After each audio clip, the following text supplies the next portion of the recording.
It's not seeing your low position and accepting it, moving on with it. It's not deflecting a compliment. That's modesty. Paul's definition of humility is to count others as more significant than yourselves in verse 3, and more clearly in verse 4. Let each of you look not only to his own interests, but also to the interests of others. Just as an aside, those words only and also aren't in the Greek. They're added to explain a principle, but the actual Greek says, look not to yourselves, but to others. Christ saw something that was more important than his comfort. And he lived that way. Christ saw his real position and chose not to act on that. What does that mean for you and I? I don't know if it's occurred to you guys. I've been thinking about it lately. But when you and I all graduate from here, we're going to have a master's degree. A master's degree that's about twice as long as almost any other master's in the States. Some of you are going to have 2 of those. Some of you are going to go on to have PhDs. Some of you are going to do doctoral ministry projects. Some of you are going to be professors. Some of you are going to be Joel Gregory-style preachers. Some of you are going to be pastors of megachurches. You will have influence, opportunities. You will have access to funds and to power that in normal circumstances you would have every right to exploit, to cling to grasp. You have the form of an educated, intelligent, influential person. But you can choose not to exploit those things.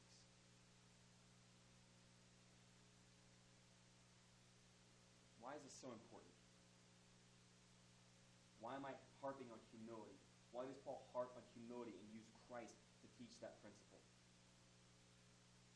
Because humility is more than just an ethical principle.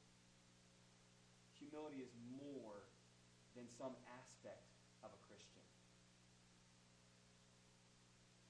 Love and joy and peace and patience and kindness and goodness and faithfulness and gentleness and self-control. These are all good things. These are all fruits of the Spirit that Paul encourages believers to have. But humility is not in that list. Because ultimately, humility is not modesty. Ultimately, humility is not a question of ethic. It's not just a question of attribute. Humility is a question of worship. If you think I'm stretching the text too far, look at 1:27. Only let your manner of life be worthy of the gospel of Christ. And that's the natural grammatical construction. But Paul doesn't use the natural grammatical construction. He says, only worthily of the gospel of Christ, let your manner of life be. He sets it first so that you understand this is a question of worthiness of the gospel of Christ. If you're still not there with me, look down, think on 2:8, that he humbled himself, becoming obedient to death, even death on a cross. And what follows immediately? Therefore, because of everything that Christ did, God has highly exalted and bestowed on him the name of Christ that is above every name. So that the name of Jesus, every knee should bow on heaven, on earth, and under the earth, and every tongue confess that Jesus Christ is Lord. Why? To the glory of God the Father.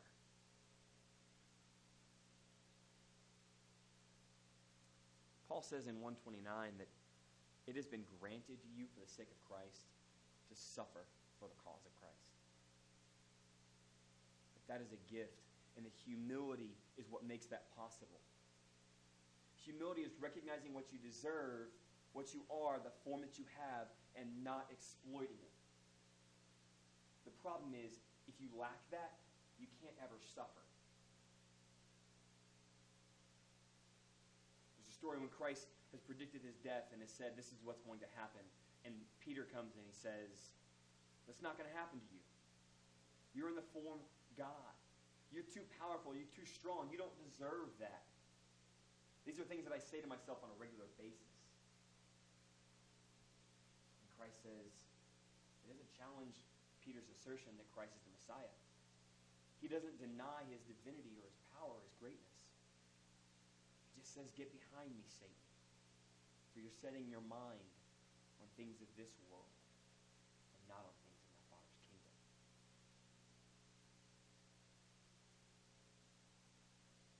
I struggle with, what am I worshiping? See, if I make my comfort more important than my humility, if I make my comfort more important than to the glory of God the Father, I've made an idol out of my comfort. If I make the use of my education and of my accolades and of the letters after my name more important than ministering to the people, then I have made an idol out of those things and ceased to be what God has created me to be, to the glory of God the Father. I know we need to apply this, and I don't have a cool way to apply this to everybody, but I do have some questions that I think we all need to ask. What if while we were here at seminary, everything we did wasn't for better salaries or more respect or more degrees or to say we accomplished this or to check off this box on our degree plan? What if everything we did here was a recognition that we've been gifted with an opportunity, an education, and an intellect to minister to our people? What if every single thing we sought to learn, sought to do, sought to accomplish here wasn't so we could exploit the form of education and a position in ministry? What if everything we did here, we humbled ourselves and used it to serve others, to serve the needs of those we are called to minister to? Not to our own accolades, but to the glory of God the Father. Pray with me. Daddy, we are so thankful for the opportunity to open your word. I am thankful to not preach a practiced sermon, but to get to share my heart, share what you're revealing to me with other seminary students. I pray that these things would not be words in one ear and out the other, but these things that you teach us be things that dwell in our hearts, that shape us as ministers, shape us as servants